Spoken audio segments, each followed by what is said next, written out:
Hi, I'm Justin Diamond, and tonight I'm here to read you Chapter 18 of my book, Giant Special Tokyo Love.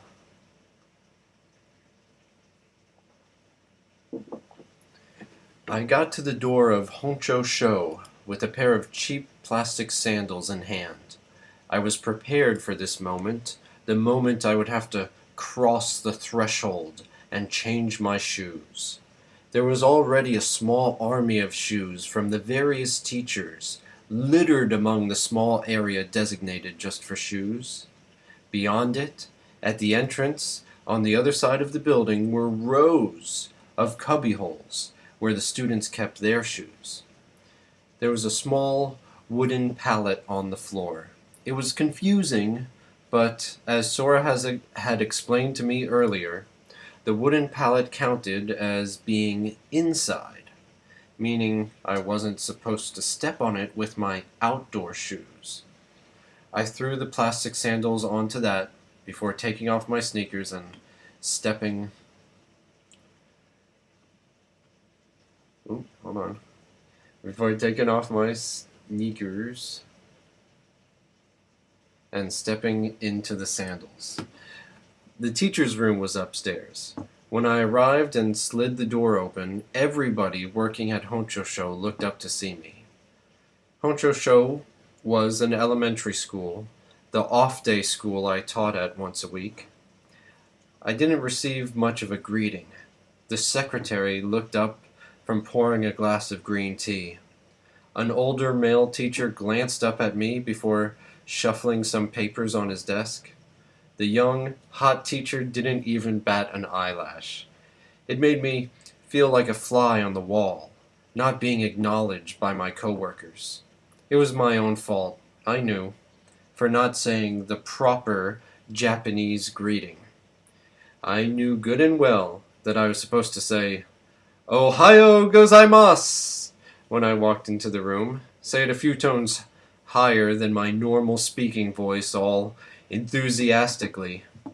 The problem was I was simply too shy or culture shocked to do so.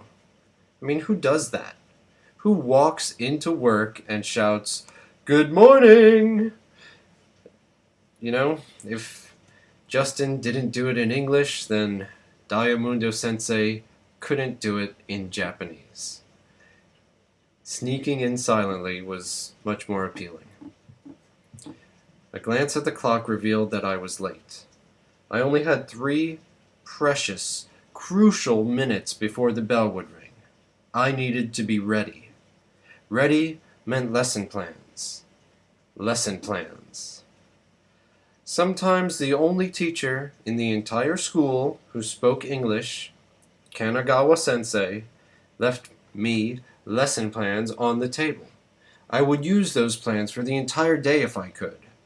The only complication was the younger classes needed simpler, easier lessons. The babies needed lessons that were easier yet. But Kanagawa Sensei didn't leave any lesson plans. The desk with the handwritten Diamundo Sensei name tag was filled with boxes. During the 4 days a week when I was at junior high school, they'd used my desk as storage. "That'll cost you 1 minute," a little voice in my head said, as I quickly started moving the boxes to the floor. When I could finally sit down at my desk, I took a moment to inventory my various pens and folders. I stretched my neck and gathered my thoughts. Lesson plans. "The cabinet," my inner voice said. "Look in the cabinet." It was where Honcho Sho kept all of their materials for the English teacher. For me, Diamundo Sensei. I slid the cabinet open to reveal decks of cards. Cards, karuta, in Japanese, was a big part of the Japanese educational system, popular enough to have permeated into the school system. Honcho Shogako had card sets for everything. Cards for teaching numbers and letters, months and days of the week, colors and animals, high and low, big and small, you name it, there was a card set for it. Not much else in the cabinet, just a few books and plastic cups that managed to look out of place. My first idea was to look away and grab one of the card sets at random, but I couldn't do it. I didn't want to teach karuta, not again. I was sick and tired of teaching karuta, week after boring week. I sat back down on my desk to take my last minute of planning before I would be on the hook for a lesson. My hand absent-mindedly went down to the desk drawer and opened it. Inside was a bag of chocolate candy in golden wrappers. American candy. Something the kids would think was cool. Something they'd never seen before.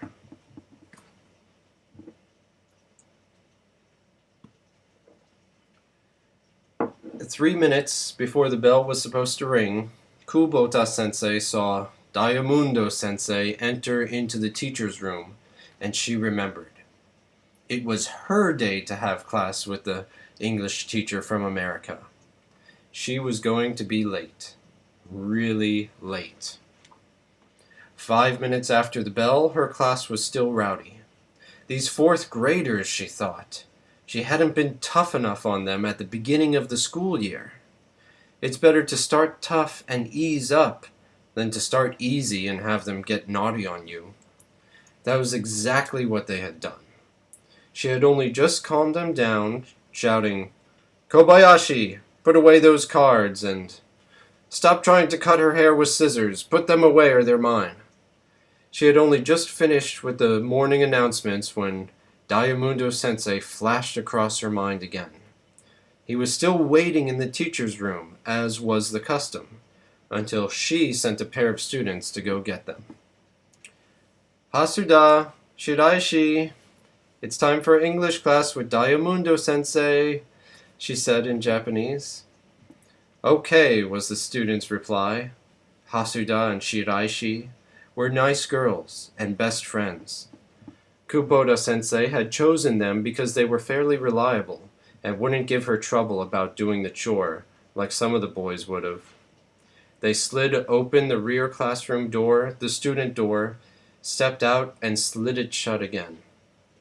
Kubota-sensei couldn't see them, but she knew they would be holding hands as they skipped down the hallway and downstairs to the second floor, where the main office and Diamundo-sensei was waiting. When they returned a few minutes later, they entered in through the rear classroom door, but there was still no sign of Diamundo-sensei.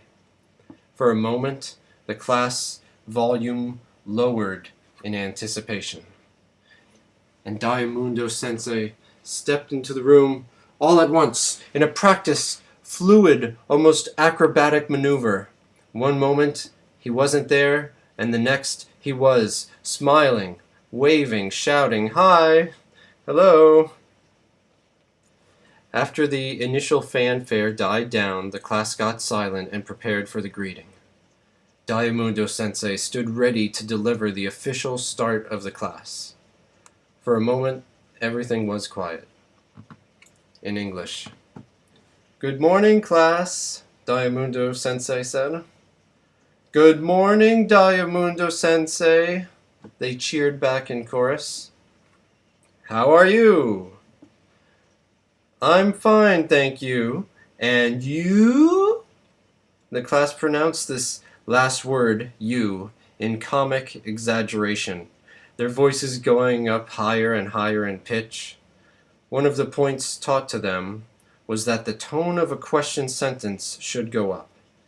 In response, the class almost sang the note, then laughed at their own joke. "I'm fine too, thanks," Diamundo-sensei said. "I think we'll start today with a song." He looked over to Kubota-sensei when he said it. Singing a song at the beginning of the class, that was part of the curriculum. But playing the CD, that was a chore Diamundo-sensei had long ago learned to offload to the teachers. Reason being, the school CD players were old, big and boxy, often out of the 80s or even more ancient. relics from a day when CD players would occupy a table like it was nobody's business. For this very reason, nearly every elementary school teacher brought their own CD players from home. The makes and models of CD players ran the gamut, and although Diamundo Sensei was quite computer savvy, no amount of skill at button pushing would give him the familiarity of the teacher using her own equipment.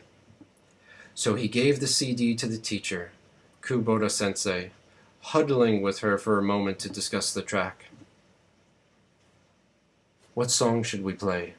Diamundo Sensei asked, but Kubota couldn't understand a word of his English. He saw that she couldn't understand and switched to Japanese. "Daremo ii desu ka?" It wound up being track number 22, the track Diamundo Sensei had come to regard as the usual: head, shoulders, knees, and toes. As Diamundo Sensei went through the motions and the small exercise of touching all the various body parts, he had time to marvel at the kids themselves, that they could still take such a pure and simple pleasure out of a song like this, whereas it always made Diamundo Sensei feel like a clown at the chalkboard.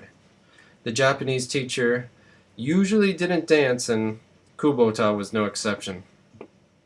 When the song was over, Diamundo asked everybody to sit down, and while they did, he took a large manila envelope out from his bag and put it on Kubota Sensei's desk.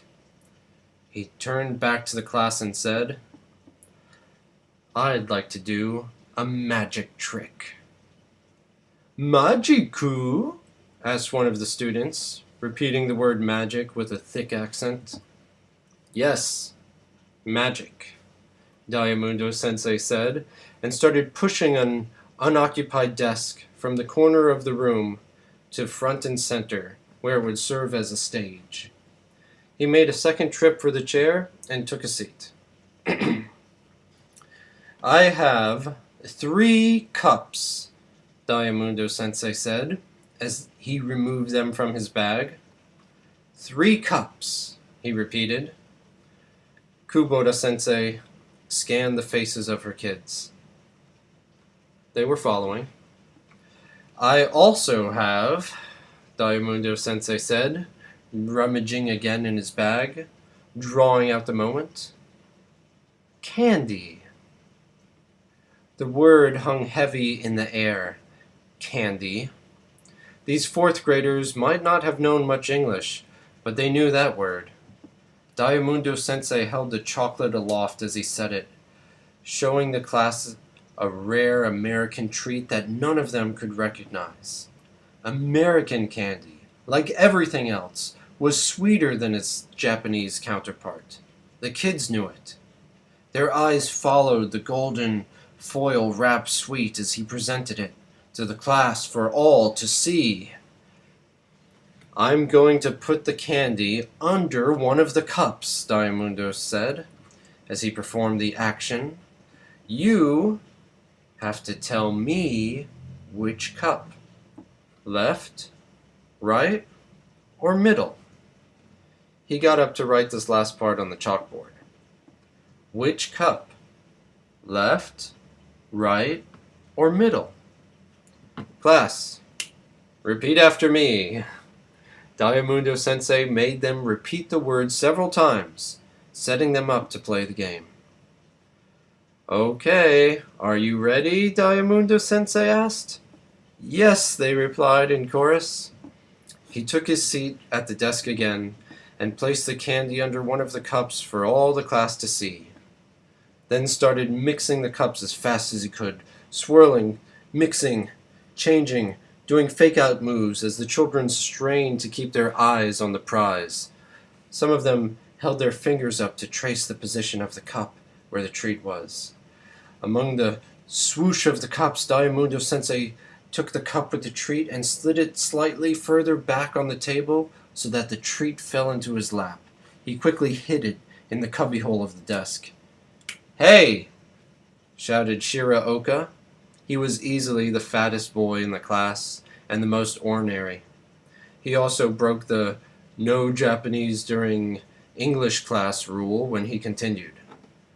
Diamundo sensei wa kono ame no hipate de kurumashita hita.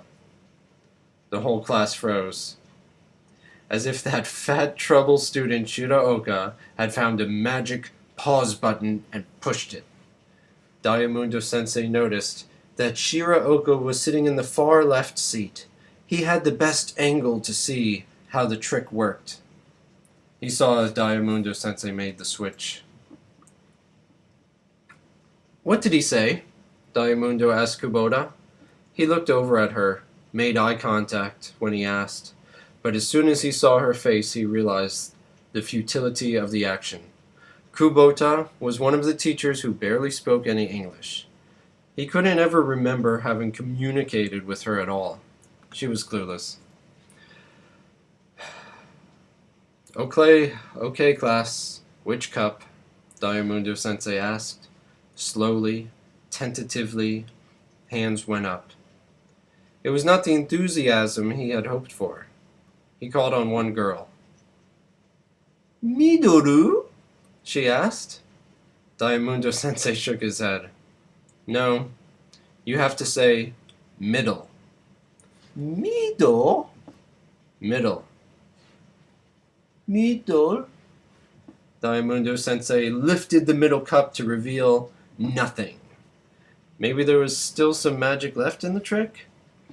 A few of the students made the Japanese sound for amazement, which sounded like them saying the name of the letter A and dragging it out for 5 or 6 seconds. Eh? It was a much different sound from the oohs and ahs that kids in a Western classroom would have made. Which cup? Diamundo sensei asked again. He called on a boy this time. Le futo, the boy said.